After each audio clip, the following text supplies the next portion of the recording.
to remember what to talk about, okay? Underline, underline, that's what you need in your notes. Okay? So you got, it actually, guys, I don't even,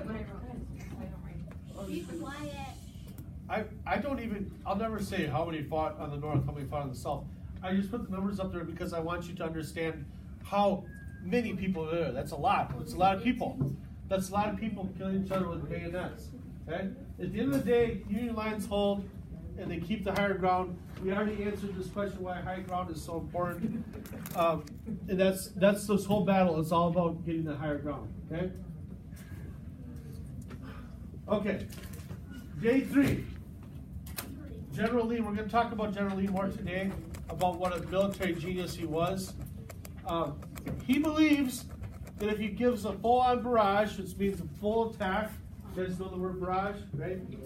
Like it's just overwhelming you with things, right?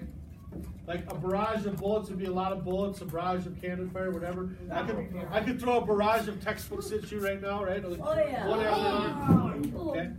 A full-on barrage. He thinks that if he does that, he can take the hill. Okay? So he orders what's called Pickett's charge. Pickett's charge, and this is going to be the big turning point of this battle altogether. So we have Pickett as one of the commanders in the south. General Lee orders him to charge. General Lee in the past has been a superior military commander. We'll see that in a moment. So when people give him order, when he gives order, people follow, right? Follow or fall? Follow. They do what he says. Okay? They do this and they get mowed down. They get wiped out. They get beat up. They get cannons fired at them. They get shot. They get killed. It's the south. Okay? Okay, they're charging uphill. Their advance is completely stalled and it fails. Okay? This is the decisive moment of the battle. After this, Lee understands that they are going to lose this battle, and he retreats. He is south, yes. Yeah. He is, yeah. I'm going to introduce you to him in a minute. Okay. The south leaves. They say we've had enough. They go back down south. Only if we have time. We're way behind our class, so we'll probably. Wait. Remember yesterday you said you got.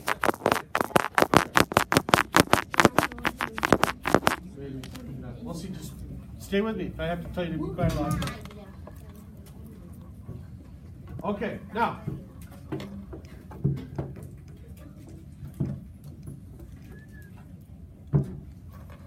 Again, focus on underline. The South know that they can win if they do a massive attack.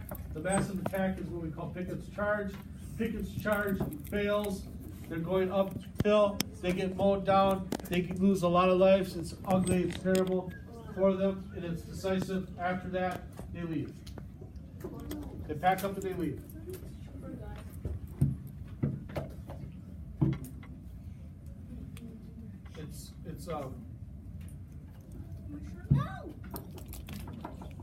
I'm just kind of looking around, see if people are still writing.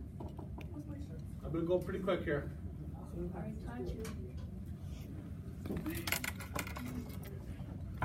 Okay.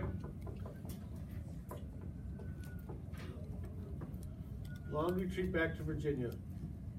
And it kind of shatters any hope of the South doing anything in the North. After this endeavor, Lee kind of comes back reflecting on life and thinks, I'm not going up there again. Okay? They did well when they were defending the South. That was going good for them. This didn't work so well.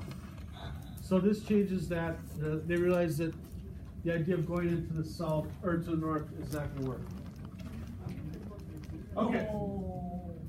Yeah, sorry, I got to move on. You were reading your book, remember, and then you're like, oh, the new slide's on, so that's why you're kind of slow on it. Yeah, I see everything behind it. All right. Aftermath of this battle. Union, 23,000 killed. Confederacy, 28,000 killed. So you have a total of around 51,000 people killed or wounded. 51,000 people. What are you shining on me? Darth Vader's feet?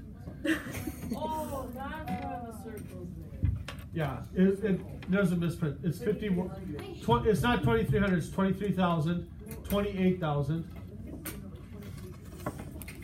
Now the war is not over for 2 more years, but it's a devastating loss to the South. And here's this idea of shattered morale. Why does that matter in a war? Go ahead, Ben. Because like they don't really believe that they can even win after that point. So Yeah. they, like, stop really trying. Yeah. All right. If Ben's exactly right. They stop believing that they can win. They're down on things. Let me give you an example here. We'll do a sporting analogy. Tell me which team you'd rather be on. Okay, ready? Here's the scenario. We'll do basketball because it's basketball season right now. Yeah. All right, here's basketball. Let's say there's 2 teams playing. One team is up by, we're talking in the first half, they're up by 20 points for most of the first half. Okay? Okay? Now, in the last 2 minutes of the first half, the other team goes on a run. And they go on an 18-0 run, and they're down by 2 at halftime. Okay? So the first team that was up by 20 is still winning. They're still up by 2. It's halftime though. That other team just went on an 18-point run and down by 2. Which team would you rather be on? Which locker room would you rather be in? Wait, I think the only reason why they won up is because LeBron's not on the court. Okay. Which locker room is happy and which locker room is sad? Yeah. The one that's on the 18-point run. Yeah. The team that's down by 2, they're going into that locker room fired up. They're going, yeah, let's do this. Let's go. Yeah, let's go. Woo. You know, they're pumped. Right? They're pumped up. They're losing though. They're still down by 2. They're down by 2. But that other team's coming in there.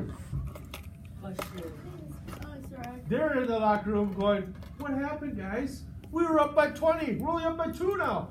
What went on there? They're pointing fingers at each other. They're blaming. Like, well, you didn't do your job. You weren't good. He broke your ankles, whatever. Okay? They're getting mad at each other. They're talking. Their coach is yelling like, "What the? You lost!" Swearing and all this stuff. My coach is always smart me.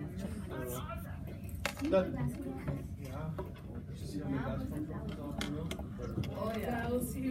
Okay, now that's morale, right? That's what we're talking about. If you look at this, the Union lost a lot of guys, right? 23,000, so did the Confederacy.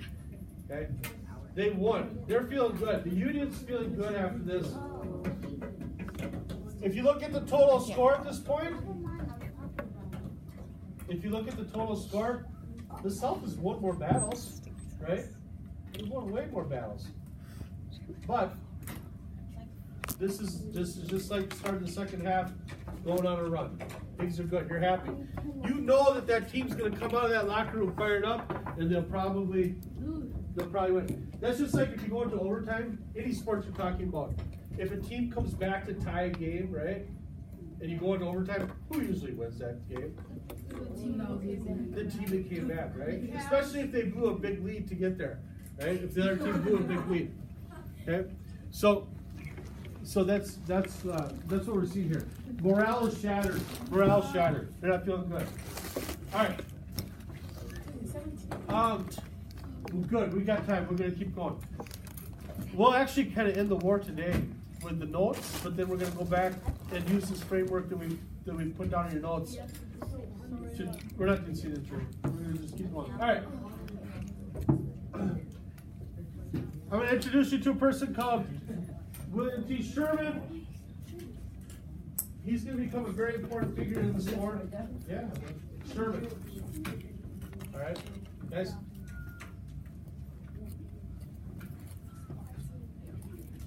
Sherman, don't worry about that so much. Just Sherman is something we call modern warfare, okay? Modern warfare. Okay. Sherman's going to do something that we haven't seen much of. He's going to start by conquering the city of Atlanta, which is in the deep south, okay? Atlanta, Georgia. I've been to Atlanta. Now, before Sherman, if you capture a city, you beat up the army, you capture the city, you send your troops in there, and then you stay there, you occupy the city and that kind of thing. Sherman's going to do something different to Atlanta. He's going to conquer the city, and then he's going to burn it to the ground. It's going to be gone forever. Well, they have to rebuild it. It exists now. Okay. The old Atlanta, though, it's mostly made out of wood back then. He is going to burn it to the ground, destroy it. Yes. I have a question. Yes. Has Minnesota ever been destroyed in any war? No. No. Not much fighting. Not much fighting here. There's some things. There's some things you can go back to, like battles between Native American groups and settlers and things like that. That's about it, though. Okay. Now, why do you think he wants to destroy the city? It's a strategic reason. Go ahead. No, it's not Port City. Yeah. They can't use it as like a fort. Yeah, he basically wants to take away any usefulness of the city to the south. He also wants to send a message to the south, right? What if you were a Confederate soldier and your family lives in Atlanta? What are you going to do? Well, my family.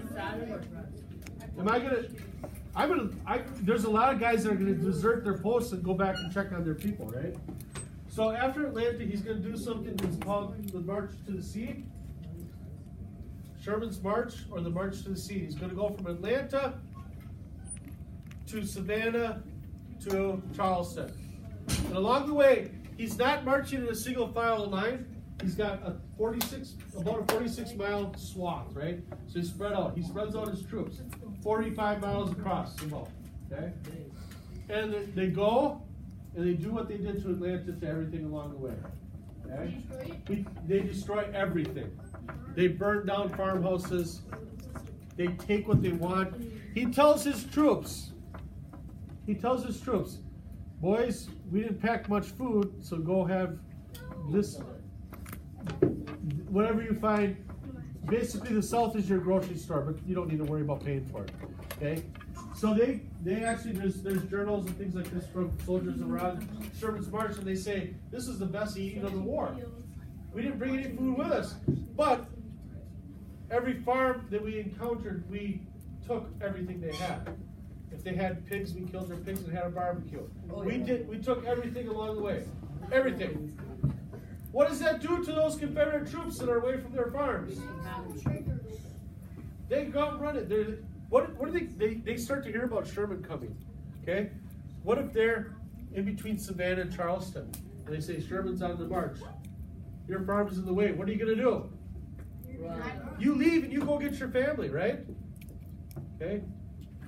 They're sending a message. They're destroying everything. They're destroying the railroads along the way. Everything they touch. Burning down houses. Taking the food. They're having fun doing this too, right? Think about this. They've been fighting for 2-3 years now. And they've been losing. And now they're down in the south and they're winning. And they're told by the commander, go wreck stuff. Young men. Hey, guys, think about this. Young men like to wreck stuff. Yeah. Oh yeah. It's the best thing. Yeah. It's fun. Hey, go wreck that house. Okay. Let's go. If I gave you guys a bunch of tools of destruction and said, go ahead and just have fun in my classroom, wreck my classroom, you guys would be your favorite day of the year, right? I'm gonna break stuff.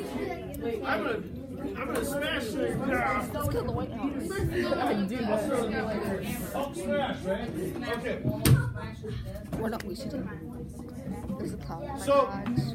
Get out of here. No, like, it's like a piano thing. And if I'm- So this becomes a very effective method. Smash it. It's different. Can I smash it with it? Yes. It's very different than what we've seen in modern warfare at that time. Okay, it's very different. This idea, I mean, think about what it used to be. It used to be like this. Okay, we got a battle scheduled. We're going to meet our opponent on the battlefield. We're all going to line up. Our leaders are going to go talk before the battle at the center. and then maybe negotiate the terms of the battle, and then they'll salute each other, shake hands, whatever, ride back to the lines, and then we'll all line up and shoot each other. And then we'll go home. Wait, is that what they really did? Used to be, yeah. Okay? Now we're talking about go there and destroy stuff. Just wreck stuff. If we run into Confederate troops along the way, we'll fight them. Otherwise, we'll just keep on going to the sea. Okay, this is a big thing. Now, another thing that Sherman's March really has a big impact on is that's the election going on in Washington, D.C. Abraham Lincoln's running for president again, his second term. People are starting to say, we've had enough of this war, we're not going to vote again for you, Abraham Lincoln. We're gonna vote for this other guy, this former general actually, who says that if you elect me, I will sign peace terms with the South. I'll end the war if you elect me. Okay? Lincoln's saying we're gonna fight this war until the South surrenders. See the difference there? Yeah. The other guy says, nope, if you elect me, the war's over instantly. Okay? People are gonna vote for this guy until Sherman's March. When Sherman starts to win, then Lincoln starts to get popular again and people vote for him. Okay? Alright. At the end of the day though, we have Sherman's March and all this stuff, but you come down to these two people, and this, I'm going to show you their stats. Grant and Lee. Okay, the two generals, these are the main generals. What you need for this is basically what side they fight for, okay? No, because I don't want you to write that, I want you to write this. Okay? I want you to have this, don't worry about this right now, because that's what I'm going to give you right here on this page, okay? Two generals.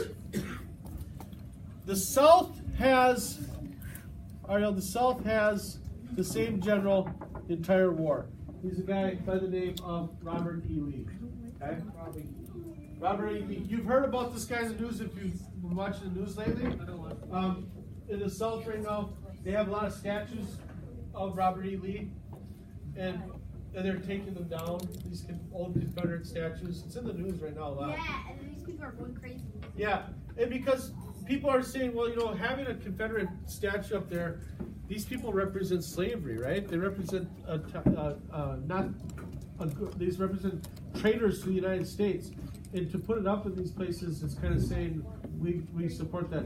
Now they're saying, well, it has to do with our Southern heritage and so forth. Interesting enough, Lee, after the war is over, he's on the losing side.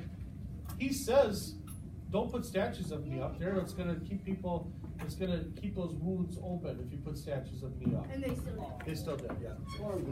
But why did the question is, why did they put those statues up? They didn't put them up for many years later, and a lot of it has to do with well, the groups that put them up, they're racial groups like KKK and things like that. All right. Whoa! All right. Yeah. Okay. Here's some stats. Here's some stats on it. You don't need all this stuff if you don't, but just kind of get the gist of it all. Maybe look at all these stats and at the end of it kind of summarize it. All right. West Point graduate. That's a military school. He's second in his class. What does that mean about him? He's really smart. So he goes to the best military school in the country, West Point. What?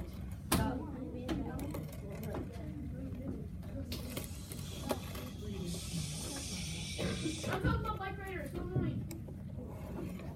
Okay. Best military school in the country. He's second in his class, which means he's very good, very smart, all that stuff. He's a Mexican-American War veteran. He is the top guy to both sides. Okay? This guy, Robert E. Lee. He is, if part of the reason the South is doing so well up until Gettysburg is because of the decisions Lee has made. Before the war starts, Abraham Lincoln calls Lee to his office in Washington, D.C., and he says, I'd like you to be the general of the Union Army. You're the best military mind out there. And Lee says, I can't do that. I'm a Virginian. I can't be part of that. I decline. He doesn't really, he's okay, Southern gentleman, meaning he's a polite and all this stuff. There's like this idea of the Southern gentleman always well dressed. He always is. His uniform is always completely spotless, clean, and all that. Yeah, he's the top one. Okay. And he always looks proper. He's going to be, never swear or cuss in front of women, that kind of thing. Southern gentleman, okay? Here's the thing about him. He doesn't care much about slavery. He doesn't care much about secession. He cares about being the best military mind there is. He's pretty single-minded in that, right? If he's going to read a book about something, he's going to read a book about military strategy. Can we stop the side conversations, guys? I'm having to yell way too loud. He's not going to take time with any kind of pop culture or anything like that, or knowing about much of anything other than war. He studies war, he studies strategy, and that makes him the best of the best, right? He has one purpose in life, and that is to be the best military commander there is. Very single-minded in that. At the end of the day, though, because of this, he sees himself as a soldier, and he sees himself loyal to the state of Virginia. When Virginia asks him to be their commander, he says yes. He doesn't care what they're fighting for. He really doesn't. Doesn't care about slavery, doesn't care about the Union or secession. He just cares about being the best general. Okay? All right, our other guy is a guy by the name of U.S. Grant, USS Grant. He's going to have something. This is the general at the end of the Civil War for the Union. Okay, also a West Point graduate. I don't put his number of where he graduated, his ranking, because he's lower. Also a veteran of the Mexican-American War. Later on, when the two meet each other, Grant says, I served under you, General Lee, I served under you in the Mexican-American War. And General Lee says, I don't remember you. Okay? He remembers him, though. Okay? He's, unlike Lee, who's only interested in being a military commander, Grant has other interests, and one of those interests is drinking a lot. He's a heavy drinker. He also smoked a lot of cigars. Apparently, he'd wake up in the morning, start smoking a cigar, and he'd have one in his mouth the rest of the day. Yeah. When he was president, he had like 53 kids. Okay. Yeah. All right. That a lot or a little bit? He also didn't do so good in everything but being a general, right? He had failed businesses. He did poorly in a lot of things. He becomes president later because he's the winning general, but he's not a good president. The only thing he's really good at in life is being a general, okay? And even that, he's kind of the right guy at the right place, where General Lee is a very much superior person. You got 15 seconds.